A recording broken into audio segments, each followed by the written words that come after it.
ভারতের বিপক্ষে ফাইনালে পাকিস্তানকে দেখতে চান ভারতের সাবেক ক্রিকেটার ও ক্রিকেট বিশ্লেষক আকাশ চোপড়া। বৃহস্পতিবার বাংলাদেশ পাকিস্তানের ডু অর ডাই ম্যাচেও তাই আকাশের বাজি পাকিস্তানের পক্ষেই। তবে ভারতের বিপক্ষে 41 রানে হেরে যাওয়া বাংলাদেশ যে পাকিস্তানের বিপক্ষে নিজেদের সেরাটা দিতেই নামবে তা মানছেন তিনি।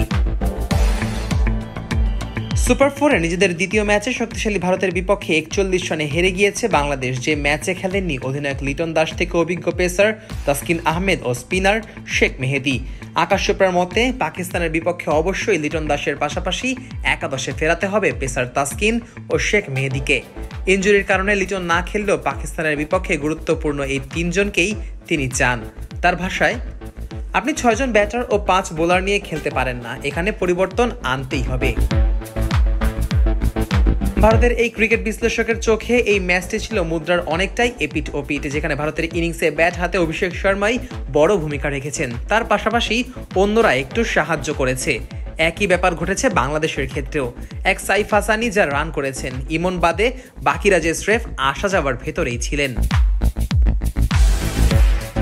আকাশ বলেন, বাংলাদেশ ইনিংসে সাইফ হাসান বাদে বাকিদের অবদান নেই বললেই চলে। ইমন ছাড়া বাকি সবার স্কোর দেখলে মনে হয় টেলিফোন নাম্বার।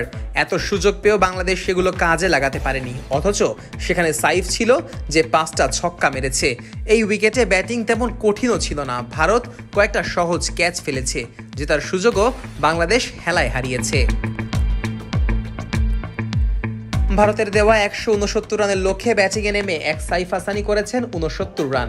এরপর ইমনের ব্যাট থেকে এসেছে 21 রান। তবুও শেষ পর্যন্ত ব্যাটারদের ব্যর্থতায় 127 রানেই অল আউট হয়ে যায় টাইগাররা।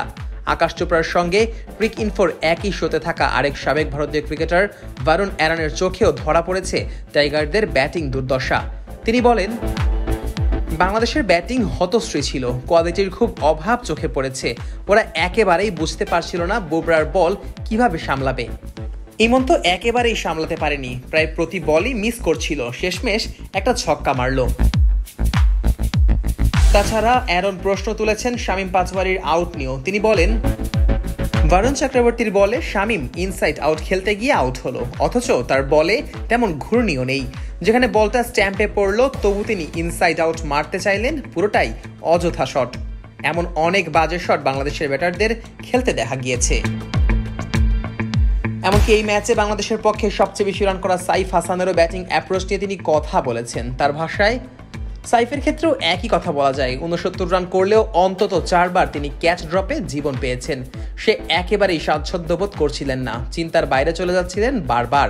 আসলে বাংলাদেশের ব্যাটিংয়ে মানের অভাবটাই স্পষ্ট দেখা যাচ্ছিল। ভারতীয় এই দুই সাবেক ক্রিকেটারের মতে এই টুর্নামেন্টে আপাতত বাংলাদেশের ব্যাটারদের ভালো করতে হবে। 2-1 জন ভালো খেললে অবশ্যই সবসময় রেজাল্ট আসবে না। যেখানে ভারতের ফিল্ডাররা এতবার ক্যাচ মিস করেছে, সেখানেও তারা সুযোগ কাজে লাগাতে পারেনি।